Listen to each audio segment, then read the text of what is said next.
a CEO of Maxim Global Resources and former CEO of Ashapura's Mind Camps, Miss Geetha Nerurkar. We ensured first was to how to bring about communication, formal written communication, which was never existing. I feel that managing a team of that size across such different functions must have felt like conducting a symphony. The governance was always there. It was like every single minute of our job was always governance.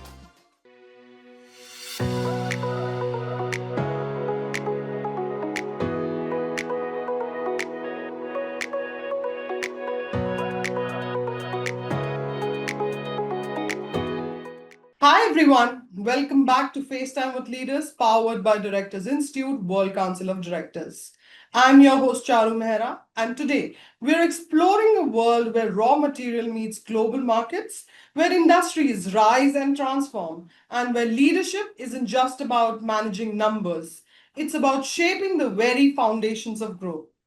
Our guest today is someone who's built a career at the intersection of manufacturing, mining, global trade, and strategy. She has spent over 25 years leading complex enterprises, driving everything from startups to turnarounds, mergers to market diversification, and scaling businesses across oil and gas, steel, water treatment, ceramics, and beyond. From running 500 plus people teams and managing a 500 crore turnover to founding Maxim Global Resources, a specialized company focused on minerals and chemical processing for global markets. She has demonstrated not just operational excellence but visionary leadership. Please join me in welcoming a leader who truly understands growth from the ground up, Miss Geetha Nerurkar, a CEO of Maxim Global Resources and former CEO of Ashapura's Mind Camps Bentonite Division. Miss Geetha, it is such a pleasure to have you with us today, ma'am. How are you doing today? Thank you, Charu. I'm fine, and I'm feeling very proud to hear all that good things which you're telling about me. Thank you so much. I'm so looking forward to having a great discussion with you today. Thank you, Charu. Miss Geetha, every leader has a journey that's more than just titles and milestones. May I invite you to take us back to the very beginning? Could you share one or two pivotal moments that shaped your path? Maybe a challenge that's humbled you or a decision you proudly make again. Thank you, Charu. Well, that is a long question, and it may take probably the number of years I've spent is 30 years. So 2 minutes may not be sufficient, but Charu, I will try to see what best can be said. I've been very fortunate and blessed to have a very rewarding professional journey. Coming from a conservative background of Karnataka, I never expected to even achieve this much. I started as a management trainee for a national, good company, multinational company, and I was also responsible for a small startup of fashion garments there. And then I jumped into mining industry, where I spent almost a quarter century in Ashapura. Well, from garments to mining, it was a very varied jump, which probably is like, needed a lot of different mindsets and everything. This kind of taught me to be very flexible and adjustable. And mining industry was totally male dominated, very few Yes. men around. And well, it was like globally, it was like everyone recognizing that factor, and there was always a Right. surprise element. How come a woman here? But all this made it very exciting, the journey. It was also like very difficult. It's not that it was a glamorous journey, but it was quite difficult initially because the mining industry mostly was in Gujarat, and Kutch became my karma kshetra, which means I have to travel there. It was a desert that time, a long, big arid desert, and all the mines were in very remote corners. You had to travel. Right. You had to bypass the communication barriers, and it was completely controlled by Gujarati language. And that time, I'm talking about 30 years back, 25 years Right. back, it was not easy journey, but it also made me very open minded. It also made me very flexible. It also made me positive mindset, dealing with all kinds of people, right in the mining lowermost cadre to we had also a lot of traveling to do. I did quite a bit of traveling all around the world. Right. Travel to countries, you may say exotic, but at that time it was not exotic, like Iraq, Mm. Ukraine, Nigeria, with the black cats in a car, very, very, very adventurous, very different. I had to travel to countries like Arctic Circle, like Mm. Sweden and Canada, where the iron ore mines were in icy cold temperatures. You had to face that. So all in all, the journey was like quite adventurous, very rewarding, very in terms of varied, brought me into a system where I can be very flexible, adjustable, open-minded, and everything. Journey in organization, I joined as a marketing manager, which was quite nice. And after that, I developed into a production process head, where I Mhm. take care of a lot of projects and everything. I had to travel to Kerala. We started a project. After Mhm. 8 years of trying in Kerala, I had to close that project. So Oh. it was like, you can imagine. Well, I learned a lot about project implementation. I would do many projects after that also, but not in Kerala. You can imagine Right. that place. But it is a lot of experience, lot of exposure, lot of knowledge, lot of hardships. And we also, as an organization, passed through a certain setback in Mhm. 2009 by getting into BFR. And it was not necessary because of the organization mishap, but because of the certain regulations of legal and mining. Right. The company had to come out of it and successfully came out, and with a shining example, I can say it's like art of war. You can really learn a lot about Mhm. that, and it was quite a rewarding journey. And I'm so blessed again to say that I had a lot of mentors around always with me. There was a family support and a very good team to walk this path with me, which made my career journey very rewarding. Wow, wow, that is so wonderful to hear. I mean, you talking about the difficulties that you faced from garment to mining, it's a huge shift. And, it takes me back. Starting out like that must have felt both exciting and overwhelming at that time, right? I mean, I can imagine the energy, in that first role. It's so refreshing to hear someone speak so openly about the low points, and this makes the whole journey seem so real. So kudos to you, ma'am, and all the, you talked about the introduction that we gave, but it's all well deserved. So congratulations. So you've led teams with 500 plus people, scaled profitability dramatically, and built businesses that went global. In those early days of Maxim Global Resources, or when you took charge at Ashapura, what were the toughest decisions that you had to make? The ones that required courage and consumed political capital. How did you bring marketing, production, finance, and compliance into one unified rhythm without chaos? Well, Charu, basically it was mining industry. Looking back at 25 years back, it was not a very developed economy or developed place, Right. especially Kutch, and there was a lot of communication barriers. Formal communication did not exist. More of a safety culture was always there. Right. So I had to really bring about a solid conversion of this culture into a professional Yes. mindset. Me being a woman boss, especially in mining, which was not heard of, also created a little barriers. But Of course. slowly, over a period of time, we kind of metamorphosized into kind of professional mindset.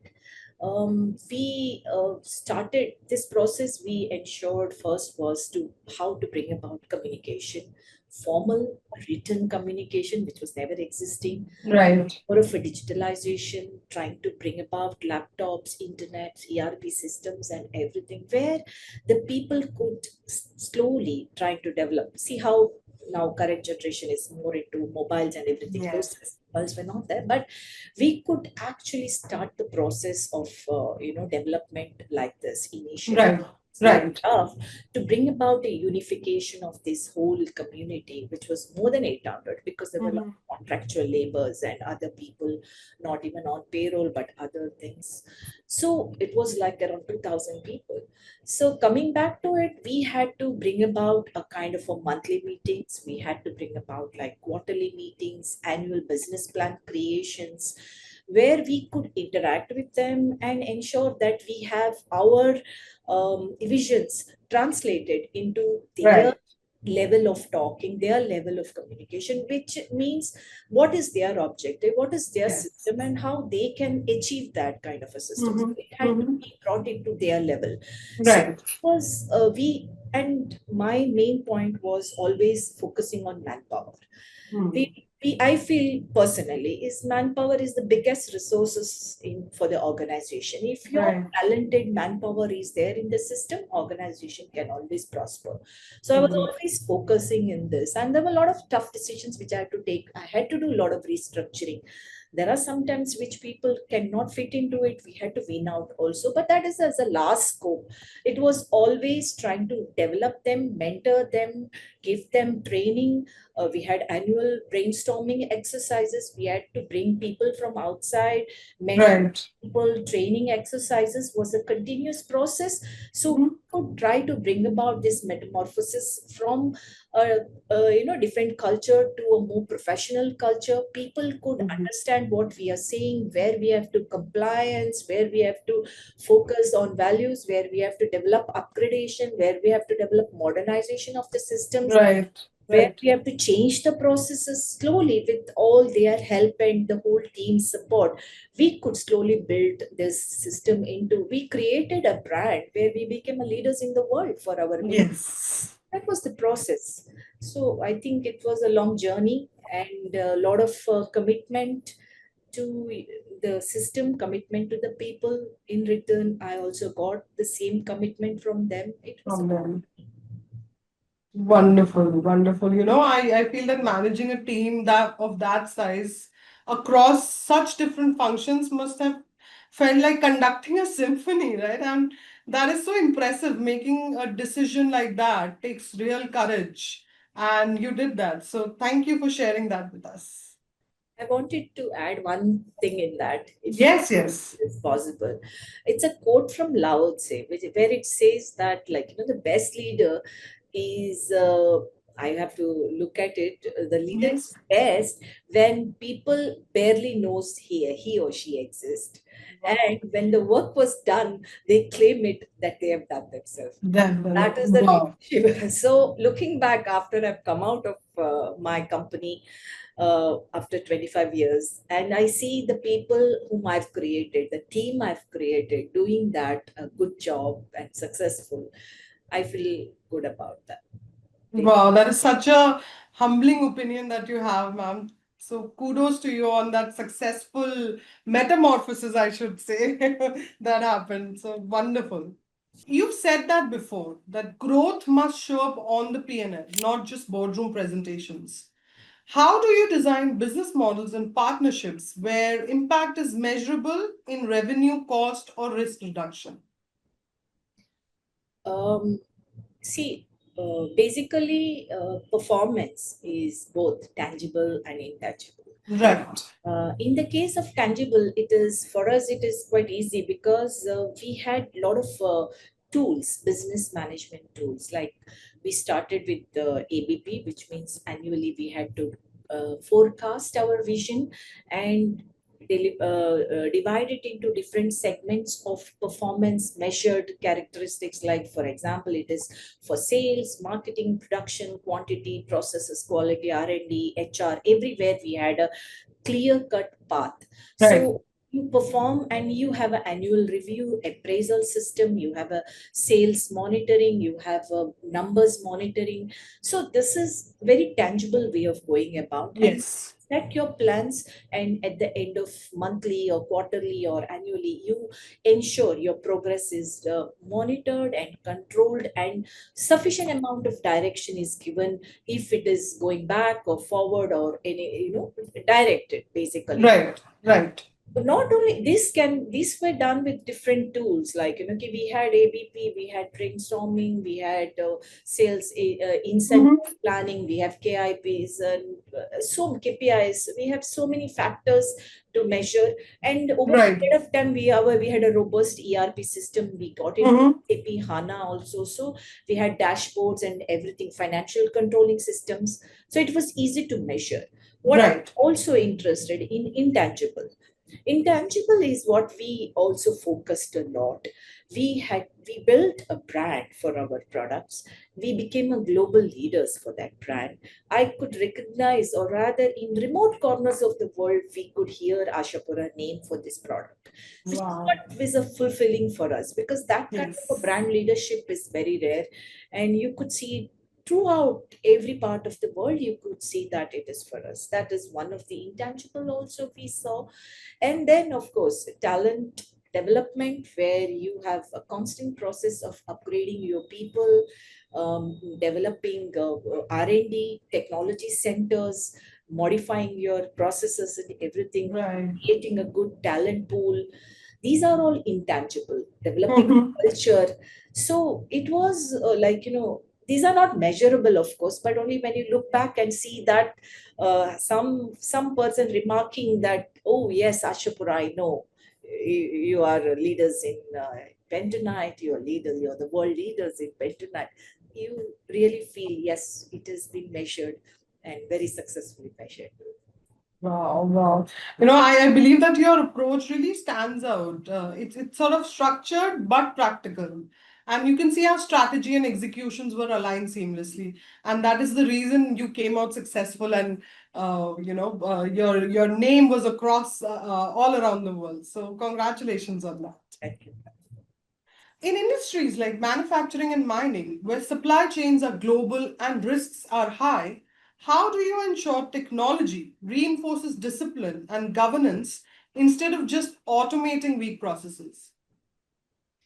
Yeah, it's a nice question, because mining industry per se is a very closely monitored, critically Mhm. monitored. It is forms the foundation of the economy.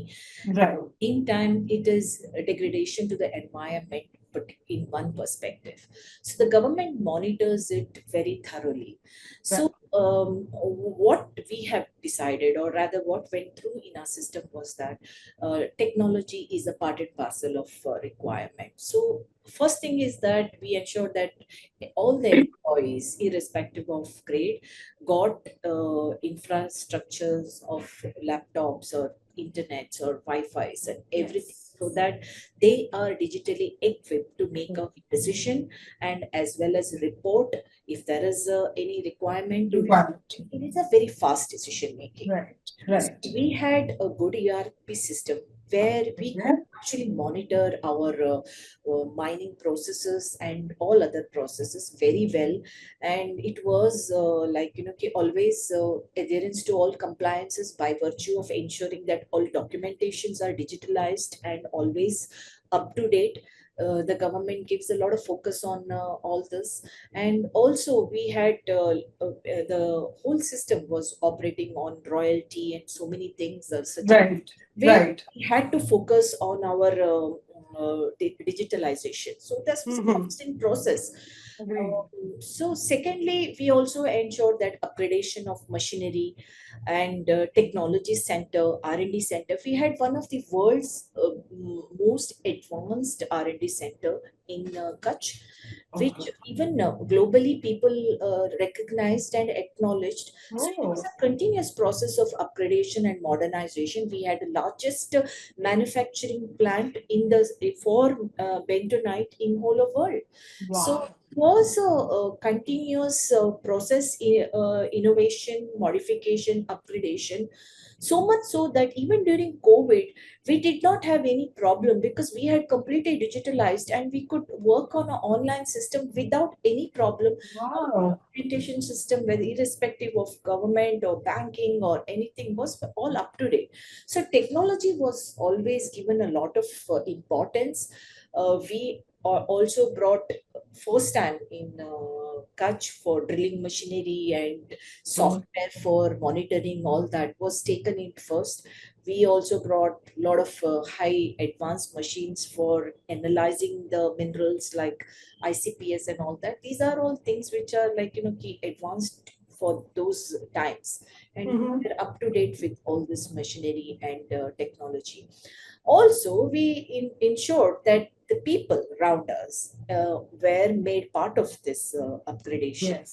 and they were Yes. trained and they were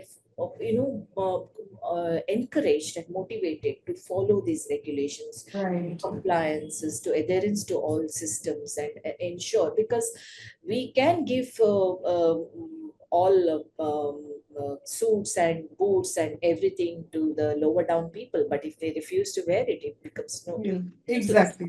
So to teach them, to bring them about all kinds of safety measures and everything was very important, and we could do it easily, or rather we were doing it continuously. Yes, yes. Wow, wow. It really, highlights that when technology meets complex operations, every decision matters. And in the times of when the stakes are high, like you said in COVID, you ensure that things didn't spiral out of control because of the technological developments, enhancements, the support that you had already, done at your in your company. So that's really, really wonderful. And thank you for sharing that with us. Okay, so the next one is a rapid fire round. Quick, first instinct answers only. Okay, let's begin. Tea or coffee? Both. I like both. Very rarely I find people who like both. Yeah, I like both. In fact, I'm very into all kinds of experimentation. From green tea to chamomile tea and black coffee to filter coffee. I like Wow, that is really nice to hear. All right, next one. Early bird or a night owl? night owl. Night owl. Don't make me up. Okay, next one. One business buzzword you'd ban forever. Ban. Negative mindset. Uh-huh. I think I would ban that. All right. Comfort food after a long day. Khichdi. Ah, nice. I like khichdi. Wow, that's really nice. Okay. Alternate career you might have chosen. Might have chosen, or rather, my childhood wish was to become a doctor. And Oh, that's really till nice. the age of 18, I think 17, 18, I was very much keen on that. And then it so happened that I got into a mainstream of graduation without doctor, so without medical. So then I joined management course. So it changed Wow. completely, again from garments to mining. So from To a science reminding from doctors to. shift. Yes, absolutely. All right. A movie or show you never tire of. Uh, uh, Sound of music. Ah, wonderful. All right, next one. A light-hearted habit your team teases you about. Light-hearted. My God. Um, they tease me about my temper. I have temper. They tease me about my temper. It's a quick temper. All right, okay. Past or future? Where would you want to time travel? Future. Future? Hmm. Last one. Three words that describe you. Um, Energetic, motivated, adaptable. Wow, wonderful, wonderful, ma'am. That was so wonderful to see the lighter side of a leader who's driven such serious impact. And I really love this round because you get to know the person behind the professional. So thank you for sharing such open answers with us. Thank you. Thank you so much. Multi party cross border deals bring incredible growth, but also big risks. Compliance lapses, supply chain disruptions, or even data leaks. What are your non negotiables to make sure governance is lived daily, not just laminated in manuals? Yeah. Uh, well, it's very critical question. Basically, I believe personally, is that governance is should be in your blood. It should be in your culture. It should be in your day in and day out, and not just papers. And it helped us because we are part of mining, where governance is also very important. Yes, So yes. from the day one, irrespective of whatever was my role profile or title, the governance was always there. It was like every single minute of our job was always governance. We had customers who were like Fortune 500 giants, like you Oh, name it, Unilever or Schlumberger or Baker Hughes, Halliburton, Vale in Brazil. And all of them have very high standards of governance by yes, virtue of yes, being a Fortune 500. yes. They had very strict registration system. If you have to be a supplier, you have to go through the very complex process. So without considering mining, I was always customer centric because that's how my journey started as a marketing. It was always customer centric. And when you saw these giants and when you saw their benchmarking standards, you are forced to adhere to their Exactly, requirements. You're forced to exactly. follow those principles. You're forced to ensure those values are brought into it as early as 2000. So before anyone even could say anything about governance, we had started instilling all those things in our own system. So compliances, ESG, safety, ethics, trust, all these values were part of our growth scenario. Also, Right. we had a JV with the US giant, which was Mhm. American multinational, and where we could understand what is the meaning of transparent communication, what are these internal financial controls, how do we portray your company, your corporate profile to them because it's a part of it's a necessity. So you Agreed. could learn all that, you could make that as your day in and day out. So, corporate governance, your employee governance, your trust factors, ethics, all this became a part of our life. We had day in and day out audits. We had ISO audit was a very preliminary, rudimentary audit. We had eco audits, we had social audits, we had audits from some very companies which sometimes we failed also. It's not that we successfully made, Right, right. but sometimes it's not just us, it is not our organization, it is also our suppliers or Suppliers. suppliers, like it was a chain of people who Agreed. had to follow those systems, and sometimes Right. we failed also, and we had to redo the audits and everything. But it became a culture for us. It was not just paper, that we followed these systems very well. And that's the reason I think probably we became brand leaders, because we could follow this. That's the reason probably we could also follow the rules of the land. We had a huge respect for the rules of the land Yes. without any breaking. I mean, if you don't follow, you're not going to grow. Long term vision is always ensuring compliances on all the rules and relevant, I'm saying, relevant regulations has to be followed. Otherwise, you Agreed. cannot grow in long term. So you may be Agreed. successful for short term, but you want to become a brand leader, you want to establish a global reputation, you have to follow the required benchmarking standards which they Right. have set in and which your government also expects you to follow. And that's how we were continuously able to make sure this as a part of our life. And secondly, uh, though our company, or rather industry, was not a red or orange, it was a green category industry. Right. But being mining industry, environment sustainability was foremost, because Right. we were degrading the ecology of earth. So we must ensure that we are fulfilling our responsibility, because Yes. Yes. tomorrow it's going to come and You have to sort of balance it yeah, somehow. it will come to haunt you. It will Right. ensure that your future generations will not have anything for you. Agreed. So Agreed. sustainability in terms of environment was a constant process. We had to do green zones, and we had to ensure that create dams for the people, community living, everything. It was a constant. By the way, in 2000, Kutch suffered a major earthquake, and I had just joined. Yes. But it was a process which you had to see from your eyes and realize the implications of how exactly people can suffer.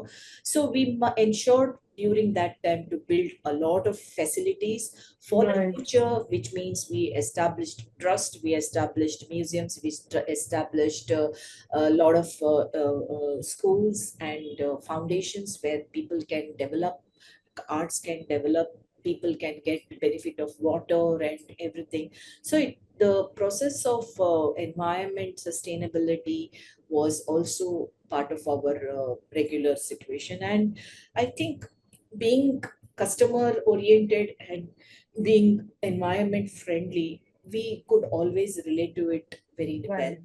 And ultimately, like if you see, like you know, the ramifications of your mining, or rather your industry, the effects which it can cause, a misstep in safety, that can end a human life, and it is irreversible. So it is better you make it, I mean, ensure that it does not happen, and be pray and ensure that it will always be better for the generations, that you follow the rules and Right. regulations and you ensure Right. the governance. So, well, that's how it was for us. Wow. And you know what you said doesn't apply only to the mining industry. It can be easily applied everywhere in all the industries because governance and sustainability is the need of the hour. And when you talked about the earthquake that you had to See, come out of, that situation you had to come out of, and you can really feel the pressure that you must have faced at that point of time. You were just starting out in the industry, and and something like that it left a indelible impact. image to you, that these are things which you need to keep in mind. We also built earthquake proof plans, and we had Plans. to ensure that those things are considered in advance, like you know. Yes, yes. Not a, I mean, I would say not a good way to learn, but somehow you learned out of that situation as well. And, Yeah, you yeah. know, all this really shows that how governance isn't abstract, but a real force in high stakes decision. So, kudos to you, ma'am. You've done so well. So, you engage with Directors Institute and other leadership communities to sharpen your boardroom skills. What inspired you to take that move, and how has it shaped your view of modern governance? Um, well, I have been a director, and I have been in a very pivotal role. I have ensured that there is a strategic vision, and then I have also ensured that that vision is fulfilled in direction as well as performance as well as growth of the organization. So Right. it's been a very rewarding journey, no doubt about it. But what I see is now is that this is not the end, it's beginning, because I see that there's a lot of progress, and economy is growing, there's growth happening, there's a population explosion. So the governance does not stop there. It Right. has to continuously modify, it has to continuously grow by itself to ensure the ramification of this excessive progress and growth and everything, where we reach and how exactly where we will land is nobody's knows about it. So Right. awareness also has to grow along with that. Governance and social values also has to, you know, make sure that they are monitored, and also, you know, for the future, how exactly otherwise you will keep the future, how Right. exactly will you ensure your next third Generation. generations will live. So for me it's like my career is not just ended. Probably I still feel part of the new growth which is happening around you, and I want to be part of this growth. And I feel Directors Institute is one such platform where you can also continuously be being part of that growth, and you can develop yourself, you can be part of the future.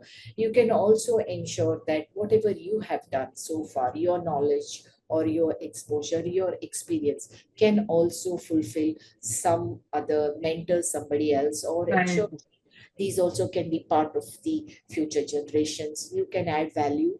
You have done, you have guided teams, you have fostered innovation, you have created manpower, you have done successful training. So, why not put into future use? So, Wow. and that's one part of it. Also, secondly, key, I have done in one industry. There are so many other industries, so we can enrich and expand our knowledge. And that's, I think, this platform probably could be one of the best to ensure that you develop your knowledge, you expand your network, you create opportunities for yourself. Why not? So this is how I felt that I should be continuously be part of the program which you are creating. That's so inspiring, ma'am. Thank you so much for that feedback, first of all. Secondly, I feel so sort of inspired that you've had 30 years of career and you're still looking to enhance your skill, pass on your knowledge to the coming generation, mentor, and give back to the industry. So that's really, really inspiring. And thank you so much for sharing that with us. And I wish you all the best for whatever goals that you've planned for yourself in the future. May you achieve them successfully. Thank you, Charu. It was a very charming and very nice way of doing the interview. I'm so happy to hear from you, and this is Same here, ma'am. This has thank been you so wonderful. much. Ms. Geetha, thank you for such an inspiring conversation. From scaling businesses across continents to embedding governance into culture and operations. You've shown us how leadership is about clarity, courage, and community. To our listeners, remember these takeaways. Start with governance, measure what matters, and lead with purpose. This has been FaceTime with Leaders, powered by Directors Institute, World Council of Directors. I'm Charu Mehra. Until next time, keep learning, keep advancing, and keep leading boldly. Thank you.